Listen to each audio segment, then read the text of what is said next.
Désormais, les policiers ivoiriens ont leurs armes qui sont formellement identifiables avec des insignes grâce à une opération de marquage pilotée par la Commission nationale de lutte contre la prolifération des armes légères et de petit calibre. Opération volontaire avec l'adhésion de la Côte d'Ivoire qui a ratifié en tant que 14e pays en janvier dernier la convention de la CEDEAO sur les armes légères et de petit calibre. Le fait de marquer les armes permettra d'en faire une très bonne traçabilité. Parce qu'il y a le marquage, il est bien défini. Le logo de la CEDEAO, le logo de la Côte d'Ivoire, le logo de l'utilisateur et le numéro de l'arme. Pour les armes qui existent déjà dans notre base de données.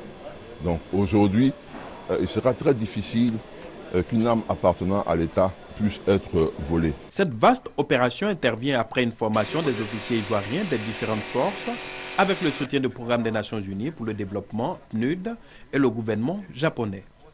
Chaque force a d'ailleurs reçu un kit de marquage pour mener à bien cette mission qui se situe dans le cadre de la lutte contre la prolifération des armes légères et de petit calibre ainsi que la sécurisation communautaire. Et quand nous arrivons volontairement, le policier qui est doté se présente à nous avec sa dotation. On vérifie l'arme, les mesures de sécurité d'abord et ensuite on passe au marquage, c'est-à-dire on fait l'enregistrement d'abord. Le marquage consiste à avoir le logo sur l'arme, ensuite le code du pays, ensuite l'institution, suivi du numéro de série de l'arme. Depuis le processus entamé en octobre dernier, l'équipe en charge de l'opération a sillonné le district d'Abidjan et la région de Yamoussoukro. Ce sont ainsi 4000 armes qui ont été marquées.